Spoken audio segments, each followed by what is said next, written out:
पीछे समुद्र के सामने प्रफुल्ल पटेल ऐसा कौन सा काम करना चाहते हैं, ये मैं जानना चाहता हूं। हम दिल्ली जाते हैं तो ताजमहल देखते हैं। मैं पूछना चाहता हूं प्रफुल्ल जी, पीछे कौन सा ताजमहल बना रहे हो?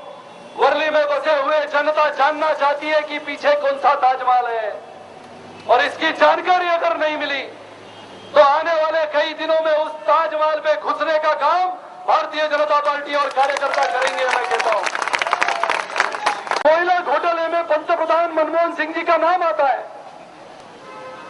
पूरा देश सकते में आता है।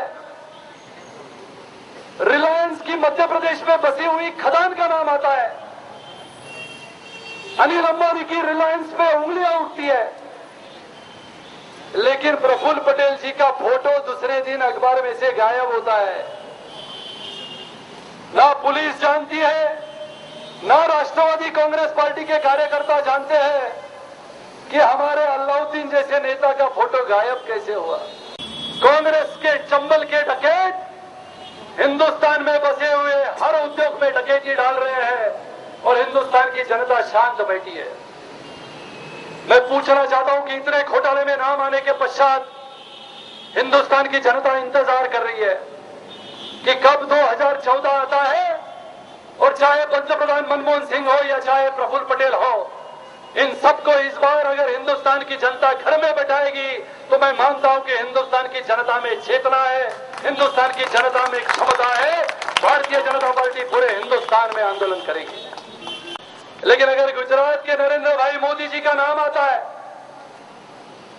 तो उनको लगता है कि कहीं ऐसा न हो कि आने वाले समय में प्रधानमंत्री के दावेदार नरेंद्र भाई बने। मैं कहता हूं मित्रों, आज कहता हूं 2012 के इसी अगस्त महीने में आपको कहता हूं, इसी हिंदुस्तान में 2014 में परिवर्तन होगा। चाहे नरेंद्र भाई पंतप्रधान बने, लेकिन इसी हिंदुस्तान में प्रधानमंत्री भारतीय जनता पार्टी का होगा, ये मैं आपको कहता हूं। भारतीय जनता पार्टी आईपीएल के घोटाले में प्रमुखता से नाम आया कि हाँ, प्रफुल्ल पटेल ने आईपीएल के कुछ लोगों के लिए हिंदुस्तान की मानने वाली जो सेवा है एयर इंडिया, उसके कुछ जहाज ये आईपीएल वालों को करार कर दिए थे। आपको शायद पता होगा कि इसी प्रफुल्ल पटेल की दूसरी लड़की जिसका नाम है पूर्णा पटेल, इसी पूर्णा पटेल का नाम आईपीएल के घोटाले में आया था, लेकिन आईपीएल के घोटाले के पश्चात दूसरे दिन उसका नाम गायब हो गया। मैं सरेआम पुलिसों के सामने, कार्यकर्ताओं के सामने विश्वास से कहता हूं कि ये आंदोलन, ये आम आदमी के लिए मैं लड़ना चाहता हूं। ये आंदोलन इंडियन एयरलाइंस और एयर इंडिया में बसने वाले गरीब कर्मचारी के लिए मैं लड़ना चाहता हूं। यह आंदोलन भारतीय जनता पार्टी को निश्चित रूप से एक दिशा देने के लिए मैं लड़ना चाहता हूं। यह आंदोलन भारतीय जनता पार्टी को वर्ली में पुनः एक बार जोर से खड़ा रहने के लिए मैं लड़ना चाहता हूं। इसमें कोई संदेह नहीं है कि 2 दिन के बाद हम गायब होंगे जो बाकी के लोग करते हैं। इसके लिए मित्रों, भाइयों और बहनों, आप सबको मैं पुनः एक बार धन्यवाद देता हूं।